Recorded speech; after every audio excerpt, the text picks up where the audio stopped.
हर हर महादेव। ओम शिवं नमस्तुभ्यम। ओम नमः शिवाय। दोस्तों, जैसा कि हम जानते हैं कि सावन के महीने में शिव महापुराण को पढ़ने या उसके श्रवण करने का फल कई गुना बढ़ जाता है। इसके श्रवण करने मात्र से ही भगवान शिव की विशेष कृपा प्राप्त हो जाती है। दोस्तों, आज आप शिव महापुराण के रुद्र संहिता के कुमार खंड का श्रवण करेंगे। ओम नमः शिवाय। श्री रुद्र संहिता चतुर्थ खंड। जिनका मन वंदना करने से प्रसन्न होता है, जो प्रेम प्रिय हैं और जो प्रेम प्रदान करने वाले हैं, जो पूर्णानंद हैं और अपने भक्तों की इच्छाओं को सदा पूरा करने वाले हैं, जो ऐश्वर्य संपन्न और कल्याणकारी हैं, जो साक्षात सत्य के स्वामी हैं, सत्य प्रिय और सत्य के प्रदाता हैं, ब्रह्मा और विष्णु जिनकी सदा स्तुति करते हैं, जो अपनी इच्छा के अनुरूप शरीर को धारण करते हैं, उन परम आदरमयी भगवान शिव की मैं चरण वंदना करता हूँ। मुनि श्रेष्ठ नारद जी ने ब्रह्मा जी से पूछा, हे ब्रह्मन, आप समस्त देवताओं और प्राणियों का मंगल करने वाले हैं। हे भगवान, आप मुझ पर कृपा करके यह बताइए कि देवादिदेव करुणा निधान भगवान शिव तो अत्यंत शक्तिशाली और समर्थ हैं। फिर भी जिस अभिष्ट फल की सिद्धि के लिए उन्होंने गिरिजा नंदिनी पार्वती से विवाह रचाया था, क्या वह पूर्ण हुआ? उन्हें पुत्र की प्राप्ति कब और कैसे हुई? तारकासुर का वध किस प्रकार हुआ? प्रभु, कृपया कर मेरी इन जिज्ञासाओं की शांति हेतु मुझे इनके बारे में विस्तृत रूप में बताइए।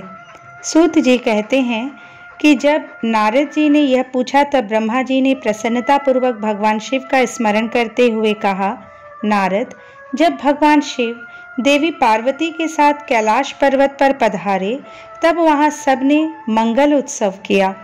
सभी खुशी में मगन होकर नृत्य कर रहे थे। तब भगवान शिव ने सभी को उत्तम भोजन कराया। तब सब देवताओं और मुनिगणों ने उनसे विदा लेकर अपने अपने धाम की ओर प्रस्थान किया।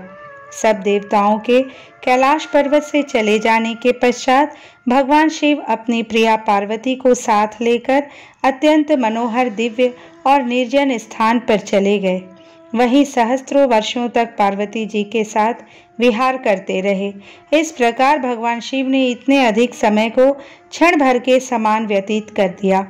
इस प्रकार समय तीव्र गति से व्यतीत होता जा रहा था, परंतु भगवान शिव का पुत्र अब तक उत्पन्न नहीं हुआ था। यह जानकर सभी देवताओं के मन ही मन चिंता सताने लगी। तब देवराज इंद्र ने एक सभा करने का विचार किया और उन्होंने सभी देवताओं को सुमेरु पर्वत पर आमंत्रित किया। उस सभा में सब देवता इस बात पर विचार करने लगे कि इतना समय व्यतीत हो जाने पर भी अब तक शिवजी ने पुत्र क्यों नहीं उत्पन्न किया। वे सोचने लगे कि शिवजी अब क्यों विलंब कर रहे हैं। उस समय मुझ ब्रह्मा को लेकर सब देवता भगवान श्री हरि विष्णु के पास गए और कहने लगे कि हे हरे, भगवान शिव हजारों वर्षों से रति क्रीड़ा कर रहे हैं। उनका पार्वती जी के साथ विहार अब भी जारी है, परंतु अब तक किसी शुभ समाचार की प्राप्ति नहीं हुई है। तब भगवान श्री हरि विष्णु मुस्कुराए और बोले, हे देवताओं, आप इस विषय में इतनी चिंता मत कीजिए। शिव जी स्वयं अपनी इच्छा अनुसार इस स्थिति से विरत हो जाएंगे। वैसे भी हमारे शास्त्रों में इस बात का उल्लेख है कि जो व्यक्ति स्त्री पुरुष का वियोग कराता है उसे हर जन्म में इस वियोग को स्वयं भी भोगना पड़ता है। अतः अभी कुछ भी नहीं करना चाहिए। कुछ समय और व्यतीत हो जाने दो। अभी हमें सिर्फ प्रतीक्षा करनी होगी। कुछ देर सोचने के पश्चात श्री हरि ने पुनः कहा, 1000 वर्ष बीत जाने पर आप सब लोग शिवजी के पास जाना तथा कोई युक्ति लगाकर ऐसा उपाय करना कि उनका शक्तिपात किसी भी प्रकार से हो जाए। उसी शक्ति से हमें उनके पुत्र की प्राप्ति हो सकती है। परंतु इस समय आप सब देवता अपने अपने धाम को चले जाए। भगवान शिव को अपनी पत्नी पार्वती के साथ आनंद पूर्वक विहार करने दे। सब देवताओं को समझाकर श्री हरि बैकुंठ धाम को चले गए। श्री हरि के चले जाने के उपरांत सब देवताओं ने अपनी चिंता त्याग दी और प्रसन्नतापूर्वक अपने अपने धाम चले गए। समय अपनी गति से बीतता गया, परंतु शिव जी का पुत्र नहीं हुआ। तारकासुर का भय और आतंक का साया दिन पर दिन और बढ़ने लगा। देवताओं सहित ऋषि मुनियों और साधारण मनुष्य का जीवन उसने दूभर कर दिया था। तारकासुर के डर से पृथ्वी कांप उठी। तब श्री विष्णु जी ने सब देवताओं को बुलाया और भगवान शिव के पास चलने के लिए कहा। तब सब देवताओं को साथ लेकर भगवान श्री हरि और मैं भगवान शिव से भेंट करने के लिए कैलाश पर्वत पर पहुँचे। परंतु भगवान शिव कैलाश पर्वत पर नहीं थे। उनके गणों से जब हमने महादेव जी के विषय में पूछा तो उन्होंने बताया कि भगवान शिव माता पार्वती के पास उनके मंदिर में गए हैं। तब श्री हरि ने शिवगणों से उनका पता पूछा। तत्पश्चात हम सब उस स्थान पर पहुँचे जहाँ त्रिलोकीनाथ भगवान शिव अपनी प्रिया के साथ निवास कर रहे थे। तब वहाँ उनके निवास के द्वार पर पहुंचकर सब देवताओं ने भगवान शिव का स्मरण कर उन्हें मन में प्रणाम कर उनकी स्तुति आरंभ कर दी। ब्रह्मा जी बोले, हे नारद, भगवान शिव तो सर्वेश्वर हैं, हर विषय के ज्ञाता हैं, भला उनसे कोई बात किस प्रकार छुप सकती है। भगवान शिव तो महान योगी हैं और सब कुछ जानने वाले हैं, इसलिए उन्होंने अपने योग बल से यह जान लिया कि मैं विष्णु जी सभी देवताओं को साथ लेकर उनके द्वार पर आए हैं। तब वे बड़े हर्षित हुए और हम सबसे मिलने के लिए द्वार पर पधारे और हमारी स्तुति को स्वीकारते हुए बोले, आप सब एक साथ यहाँ क्यों पधारे हैं। तब हमने अपने आने का प्रयोजन बताते हुए कहा कि हे देवाधिदेव करुणानिधान भगवान, तारकासुर के अत्याचार दिन प्रतिदिन बढ़ते जा रहे हैं। प्रभु, अब तो उपाय कीजिए कि हमें उसके आतंक से मुक्ति मिल जाए। देवताओं के इन वचनों को सुनकर भगवान शिव दुखी हो गए और कुछ देर तक चुपचाप कुछ सोचने के बाद बोले, हे देवताओं, आपके दुखों को मैं समझ रहा हूँ, परंतु मेरे लिए एक कठिन समस्या है कि मेरे द्वारा किए गए शक्तिपात को कौन धारण कर सकता है। ऐसा कहकर उन्होंने अपना शक्तिपात धरती पर गिरा दिया। तब सब देवताओं ने अग्निदेव से प्रार्थना की कि वे भगवान शिव की उस शक्ति को कपोत बनकर धारण कर ले। सब देवताओं का आग्रह स्वीकार करके अग्निदेव ने कपोत रूप धारण कर उस शक्ति को अपने अंदर समाहित कर लिया। जब बहुत देर तक भगवान शिव देवी पार्वती के पास वापस नहीं पहुँचे तो परेशान होकर देवी स्वयं उन्हें देखने बाहर चली आई। वहाँ जब उन्होंने अग्निदेव को उस शक्ति का भक्षण करते हुए देखा तो वे क्रोधित हो गई। उस समय उनकी आंखें गुस्से के कारण लाल हो गई थी। तब देवी पार्वती ने अग्निदेव से कहा, हे दुष्ट अग्निदेव, आपने मेरे पति त्रिलोकीनाथ की शक्ति का भक्षण किया है, इसलिए आज मैं तुम्हें शाप देती हूँ कि तुम सर्वभक्षी होगे। जो भी तुम्हारे संपर्क में आएगा वह तत्काल नष्ट हो जाएगा। तुम सर्वथा इस आग में स्वयं भी जलते रहोगे। अग्निदेव को क्रोध में यह शाप देकर देवी पार्वती वहां से चली गई। उनके साथ शिवजी भी वहां से चले गए। इधर समस्त देवताओं द्वारा अग्नि में होम करने से और अन्न आदि के सेवन द्वारा वह शक्ति सब देवताओं के शरीर में पहुंच गई। उस शक्ति की गर्मी से सभी देवता दुखी हो गए थे। तब सब पुनः भगवान शिव की शरण में पहुँचे और उनसे हाथ जोड़कर प्रार्थना करने लगे कि भगवान हमें इस जलन से मुक्ति दिलाएं। हम सबकी पीड़ा अनुभव कर उन्होंने हमसे कहा कि इस शक्ति के ताप और जलन को बंद करने के लिए उसे हमें अपने शरीर से वमन के द्वारा बाहर निकालना होगा। भगवान शिव की आज्ञा मानकर हम सभी देवताओं ने वमन द्वारा शिवजी की उस शक्ति को अपने शरीर से निकाल दिया। उसके निकलते ही सबने संतोष की सांस ली और महादेव जी की स्तुति करके उन्हें धन्यवाद दिया। परंतु अग्निदेव की पीड़ा किसी भी प्रकार कम नहीं हो रही थी, उनका हृदय जल रहा था। तब मैंने अग्निदेव को भगवान शिव की शरण में जाने की सलाह दी। मेरी बात मानकर अग्निदेवता ने भक्तवत्सल भगवान शिव की बहुत स्तुति की। तब शिव जी प्रसन्न हुए और बोले, कहिए अग्निदेव, आप क्या कहना चाहते हैं। तब अग्निदेव ने हाथ जोड़कर भगवान को प्रणाम किया और उनकी स्तुति की। तत्पश्चात वे बोले, हे देवाधिदेव, कृपा करके मेरे अपराध को क्षमा कर दीजिए। मैं बहुत बड़ा मूर्ख हूँ जो मैंने आपकी शक्ति का भक्षण कर लिया। आप मुझे क्षमा करें और मुझ पर प्रसन्न हो। भगवान, मुझ पर कृपा कर इस शक्ति के ताप को कम करके मुझे मुक्ति दिलाएं। यह सुनकर भगवान प्रसन्नतापूर्वक अग्निदेव से बोले, हे अग्निदेव, आपने उस शक्ति का सेवन करके बहुत बड़ी भूल की है। अपने किए का दंड आप काफ़ी समय से भोग रहे हैं, इसलिए मैं आपको क्षमा करता हूँ। तो मेरी इस शक्ति को किसी नारी शरीर में स्थित कर दो। ऐसा करने से तुम्हारे सभी कष्ट दूर हो जाएंगे।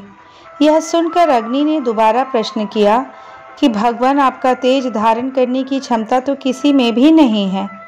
तभी नारद तुम वहां आ गए और अग्निदेव से बोले कि जैसा भगवान शिव की आज्ञा है वैसा ही करो। ऐसा करने से तुम्हारे कष्ट दूर हो जाएंगे। तब तुमने अग्निदेव से कहा कि माघ महीने में जो भी स्त्री सबसे पहले प्रयाग में स्नान करे, उसके शरीर में आप इस शक्ति को स्थित कर देना। माघ का महीना आने पर सुबह ब्रह्म मुहूर्त में सर्वप्रथम सप्त ऋषियों की पत्नियां प्रयाग में स्नान करने पहुंची। स्नान करने के उपरांत जब उन्होंने अत्यधिक ठंड का अनुभव किया तो उनमें से 6 स्त्रियां अग्नि के पास जाकर आग तापने लगी। उसी समय उनके रोमों के द्वारा शिवजी की शक्ति के कण अग्नि से निकलकर उनके शरीर में पहुंच गए। तब अग्निदेव को जलन की पीड़ा से मुक्ति मिल गई। समय अनुसार वे 6 ऋषि पत्नियां गर्भवती हो गई। उनके पतियों ने उन्हें व्याभिचारी समझकर उनका त्याग कर दिया। तब वे सब हिमालय पर्वत पर जाकर तपस्या करने लगी। वहीं उस पर्वत पर उन्होंने कई भागों में मानव अंगों को जन्म दिया, परंतु वह पर्वत उनके भार को सहन नहीं कर सका और उसने उन्हें गंगा जी में गिरा दिया। गंगा जी ने उन्हें जोड़ दिया, पर वे उस बालक के तेज को सहन नहीं कर सकी और उसे अपनी तरंगों में बहाकर सरकंडे के वन के निकट छोड़ दिया। वह तेजस्वी बालक मार्गशीर्ष में शुक्ल षष्ठी के दिन पृथ्वी पर उत्पन्न हुआ। उसके पृथ्वी पर आते ही सभी को आनंद की अनुभूति हुई। आकाश में दुदुम्बियां बजने लगी और फूलों की वर्षा होने लगी। नारद जी बोले, हे ब्रह्मा जी, जब वह बालक पृथ्वी पर अवतरित हो गया तब वहां क्या और कैसे हुआ? तब नारद जी का प्रश्न सुनकर ब्रह्मा जी बोले, हे नारद, जब गंगा जी द्वारा उस तेजस्वी बालक को लहरों द्वारा बहाकर सरकंडे के वन के पास छोड़ दिया गया, तभी वहां मुनि विश्वामित्र पधारे। उस बालक का देदीप्यमान मुख देखकर विश्वामित्र दंग रह गए। वह बालक दिव्य तेज से प्रकाशित हो रहा था। उसे बड़ा प्रतापी और बलशाली जानकर मुनि विश्वामित्र ने उसे नमस्कार किया और उसकी स्तुति करने लगे। तत्पश्चात मुनि बोले कि भगवान शिव की इच्छा से ही तुम यहाँ प्रकट हुए हो। शिव तो सर्वेश्वर हैं, वे ही परम ब्रह्म परमात्मा हैं। इस संसार का हर प्राणी, हर जीव उनकी आज्ञा का ही पालन करता है। तब मुनि विश्वामित्र के ऐसे वचन सुनकर वह बालक बोला, हे महाज्ञानी प्रकांड पंडित मुनि विश्वामित्र, मेरे इस स्थान पर आने के बाद सर्वप्रथम आप ही यहाँ पधारे हैं। निश्चय ही आपका यहाँ आना भगवान शिव की प्रेरणा से ही प्रेरित है, इसलिए आप ही विधि विधान के अनुसार मेरा नामकरण संस्कार कीजिए। आज से आप ही मेरे पुरोहित हैं और मेरे द्वारा पूज्य हैं। मेरे द्वारा पूज्य होने के कारण आप इस जगत में विख्यात और पूज्य होंगे। उस बालक के ऐसे वचन सुनकर मुनि विश्वामित्र आश्चर्यचकित होकर उस बालक से पूछने लगे कि हे बालक, आप कौन हैं? अपने विषय में मुझे बताइए। तब उनकी बात सुनकर वह बालक बोला, हे विश्वामित्र, अब आप ब्रह्मर्षि हो गए हैं। मेरे विषय में जानने से पूर्व आप मेरा संस्कार कीजिए। तब मुनि विश्वामित्र ने उस अद्भुत बालक का नामकरण संस्कार किया और उसका नाम कार्तिकेय रखा। गुरु दक्षिणा के रूप में उसने मुनि को दिव्य ज्ञान प्रदान किया। तब मैंने स्वयं वहां जाकर उस बालक को गोद में लिया और उसे चूमा। तत्पश्चात मैंने उसे शक्तियां और शस्त्र प्रदान किए उन अद्भुत शक्तियों को प्राप्त कर वह बालक बहुत प्रसन्न हुआ और तुरंत ही पहाड़ पर चढ़ गया। पहाड़ पर चढ़कर वह उसके शिखरों को गिराने लगा तथा वहां की संपदा नष्ट करने लगा। यह देखकर उस स्थान पर निवास करने वाले राक्षस उस बालक को मारने के लिए दौड़े। उन भयंकर राक्षसों से बिना भयभीत हुए उसने उन सबको भगा दिया। उनके भयंकर युद्ध से पूरा त्रिलोक कांपने लगा। त्रिलोक को भयभीत होता देखकर सब देवता वहां पहुंचे। देवराज इंद्र ने क्रोध में आकर उस बालक पर प्रहार किया। इस प्रहार के फलस्वरूप उस बालक के शरीर से विशाख नाम का दूसरा पुरुष पैदा हो गया। उन्होंने उस बालक पर एक और प्रहार किया तो नेगम नाम का एक और महाबली पुरुष पैदा हो गया। इस प्रकार इंद्र के प्रहारों से 4 स्कंध पैदा हुए जो बहुत वीर और बलवान थे। तब क्रोधित होकर ये चारों स्कंद एक साथ मिलकर स्वर्ग के राजा इंद्र को मारने के लिए दौड़े। यह देखकर इंद्र घबराकर अपनी जान बचाने के लिए कहीं दूर जाकर छिप गए। उनको ढूंढते ढूंढते वह बालक उनके धाम स्वर्ग में पहुंच गया। उस समय जब वह बालक स्वर्ग पहुंचकर देवराज इंद्र को ढूंढ रहा था, एक सुंदर सरोवर में 6 कृतिकाएं स्नान कर रही थी। उस सुंदर सलोने बालक को देखकर वह उसे प्यार करने और गोद में खिलाने के लिए दौड़ी और उसे पकड़कर ले आई। जब उन कृतिकाओं ने उस नन्हे बालक को बहुत प्यार किया और तब वे आपस में उसे दूध पिलाने के लिए लड़ने लगी, तब उस बालक ने 6 मुख धारण करके सब माताओं का स्तनपान किया। तब वे प्रसन्नतापूर्वक उस बालक को अपने साथ अपने लोक में ले गई और उसका लालन पालन करने लगी। ब्रह्मा जी बोले, इस प्रकार उस दिव्य बालक को लेकर वे कृतिकाएं अपने लोक में चली गई। वहां जाकर उन्होंने उस बालक को सुंदर वस्त्रों और आभूषणों से अलंकृत किया और बड़े लाड प्यार से उस बच्चे को पालने लगी। जब बहुत समय व्यतीत हो गया, तब एक दिन पार्वती जी ने अपने पति शिव जी से पूछा, हे प्रभु, आप तो सबके ईश्वर हैं, सब प्राणियों के वंदनीय हैं, सब आपका ही ध्यान करते हैं। भगवान, मैं आपसे एक बात पूछना चाहती हूँ। तब त्रिलोकीनाथ भगवान शिव ने मुस्कुरा कर कहा, देवी पूछो, क्या पूछना चाहती हो। तब देवी पार्वती ने कहा, प्रभु, आपकी शक्ति जो पृथ्वी पर गिरी थी वह कहाँ गई। देवी पार्वती के इन वचनों को सुनकर शिव जी ने विष्णु जी, मेरा और सब देवताओं और मुनियों का स्मरण किया। यह ज्ञात होते ही कि भगवान शिव ने हमें बुलाया है, हम सभी तुरंत कैलाश पर्वत पर चले गए। वहां पहुंचकर हमने महादेव जी और देवी पार्वती को हाथ जोड़कर नमस्कार किया और उनकी स्तुति की। तब भगवान शिव बोले, हे देवता, मुझे यह बताइए कि मेरी वह अमोघ शक्ति कहाँ है। शीघ्र बताओ, अन्यथा मैं तुम्हें इसके लिए दंड दूंगा।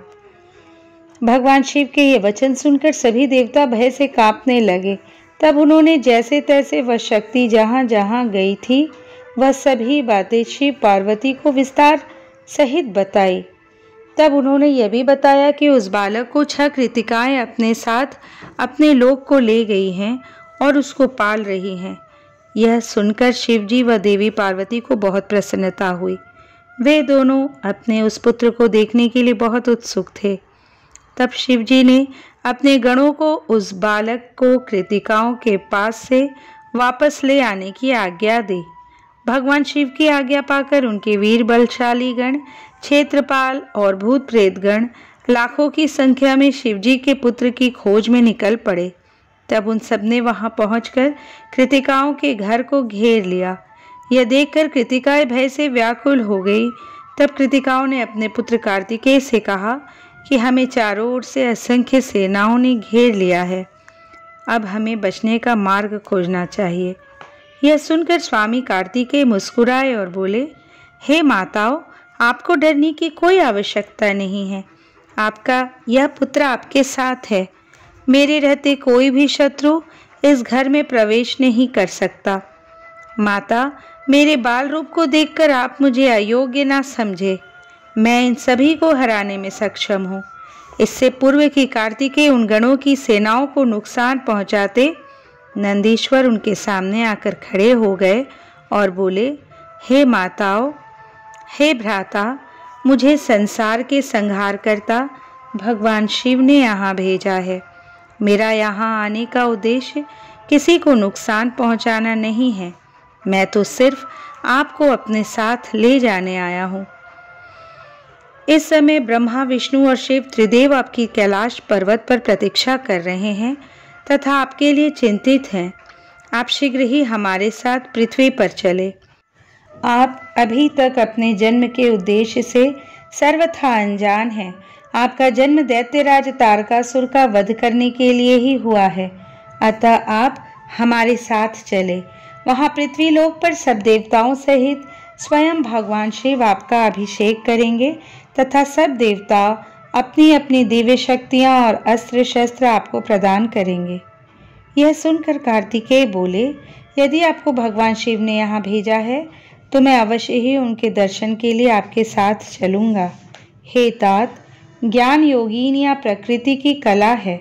इन्हें कृतिका नाम से जाना जाता है। इन्होंने ही अब तक मेरा पालन पोषण किया है, इसलिए ये मेरी माताएं हैं और मैं इनका पौष्य पुत्र हूँ। तब स्वामी कार्तिकेय ने हाथ जोड़कर कृतिकाओं से नंदीश्वर के साथ जाने की आज्ञा मांगी। माताओं ने अपना आशीर्वाद देकर उन्हें वहाँ से जाने की आज्ञा प्रदान कर दी। ब्रह्मा जी बोले, जब कार्तिकेय अपनी माताओं कृतिकाओं से आज्ञा लेकर भगवान शिव के पास जाने के लिए वहाँ से निकले तो द्वार पर देवताओं के शिल्पी विश्वकर्मा द्वारा बनाया गया सुंदर रथ उनकी प्रतीक्षा कर रहा था। वह रथ दिव्य था और द्रुत गति से चलने वाला था। उस रथ को उनकी माता पार्वती ने उनके लिए भेजा था। उनके पार्षद उस रथ के पास खड़े हुए थे। कार्तिकेय दुखी मन से उस रथ पर चढ़ने लगा। तभी उनकी माताएं दौड़कर रोते हुए उनसे लिपट गईं और कहने लगी कि पुत्र, हम तुम्हारे बिना क्या करें। पुत्र, हम तुमसे बहुत प्यार करती हैं। तुम्हारे बिना यहाँ रहना हमारे लिए संभव नहीं है। तुम शीघ्र ही वापस लौट आना। यह कहकर उन्होंने कार्तिकेय को हृदय से लगा लिया और भारी मन से कार्तिकेय को रोते रोते जाने की आज्ञा दी। तब कार्तिकेय ने कृतिकाओं को आध्यात्म ज्ञान प्रदान किया। तत्पश्चात कार्तिकेय उस दिव्य मनोहर रथ पर बैठ गए और वह उन्हें ले उड़ा। आकाशीय मार्ग से तीव्र गति से चलता हुआ वह रथ कैलाश पर्वत पर आकर रुका। तब शिवगणों ने भगवान शिव और माता पार्वती के पास जाकर कार्तिकेय के आगमन की शुभ सूचना उन्हें दी। उनके आगमन के बारे में सुनकर भगवान शिव और पार्वती बहुत प्रसन्न हुए। तत्पश्चात भगवान शिव मुझे, विष्णु जी, देवी पार्वती और अन्य देवताओं को साथ लेकर उस स्थान पर पहुँचे जहाँ कार्तिकेय का रथ रुका हुआ था। सबके मन में गंगा जी से उत्पन्न उस बालक को देखने की बड़ी इच्छा थी। जब सब देवता कार्तिकेय से मिलने के लिए आ रहे थे उस समय चारों दिशाओं में शंख और भेरी बजने लगी। सभी शिवगण नाचते गाते और उनकी जय जयकार करते हुए अपने आराध्य भगवान शिव के पुत्र को देखने के लिए चल दिए। वहां पहुंचकर सब बहुत प्रसन्न हुए। भगवान शिव ने प्रेम पूर्वक उस बालक को गोद में बैठा लिया। तब देवी पार्वती ने भी उस बालक को बहुत प्यार किया। भगवान शिव ने उस बालक के लिए एक सुंदर रत्नों से जड़ा हुआ सिंहासन मंगाया और उस सिंहासन पर बालक को बैठाया। तत्पश्चात भगवान शिव ने सब तीर्थ स्थानों से मंगाए गए जल को वेद मंत्रों से पवित्र करके उससे बालक को स्नान कराया। 6 कृतिकाओं द्वारा पोषित होने के कारण उस दिव्य बालक को कार्तिकेय नाम से जाना गया। तीर्थों के पवित्र जल से स्नान कराने के उपरांत सभी देवताओं ने कार्तिकेय को तरह तरह की अमूल्य वस्तुएं, विद्याएं और अद्भुत शक्तियां प्रदान की। तब सर्वप्रथम देवी पार्वती ने अपने पुत्र को हृदय से लगाकर उसे चिरंजीव होने का आशीर्वाद प्रदान किया। माता लक्ष्मी ने दिव्य मनोहर हार उस बालक को पहनाया तो देवी सावित्री ने सारी सिद्धि विद्याएं उन्हें प्रदान की। फिर श्री विष्णु जी ने रत्नों से निर्मित किरीट, मुकुट, बाजूबंद, वैजयंती माला और अपना सुदर्शन चक्र उन्हें प्रदान किया। भगवान शिव ने प्रसन्नतापूर्वक अपने पुत्र कार्तिकेय को शूल, पिनाक, फरसा, शक्ति, पाशुपात्र, बाण, संहारास्त्र आदि परम दिव्य वस्तुएं प्रदान की। फिर मुझ ब्रह्मा ने यज्ञोपवीत, वेद माता गायत्री ने कमंडल, ब्रह्मास्त्र तथा शत्रुओं का नाश करने वाली विद्या प्रदान की। देवराज इंद्र ने अपना वाहन ऐरावत हाथी और वज्र प्रदान किया। वायुदेव वरुण ने श्वेत छत्र और रत्नों की मालाएं प्रदान की। सूर्यदेव ने मन की तरह तीव्र गति से चलने वाला द्रुतगामी रथ और शरीर की रक्षा करने वाला कवच भी प्रदान किया। यमराज द्वारा दंड और समुद्र देव द्वारा उन्हें अमृत भेंट किया गया। धन के अकूत भंडार के स्वामी कुबेर ने गदा दी। इस प्रकार सब देवताओं ने भगवान शिव के पुत्र कार्तिकेय को अनेकों प्रकार के अस्त्र शस्त्र और उपहार प्रदान किए। सभी देवताओं और शिव गणों ने उनका अभिवादन किया। इस समय वहां पर बहुत बड़ा उत्सव होने लगा। चारों ओर हर्ष की लहर दौड़ रही थी।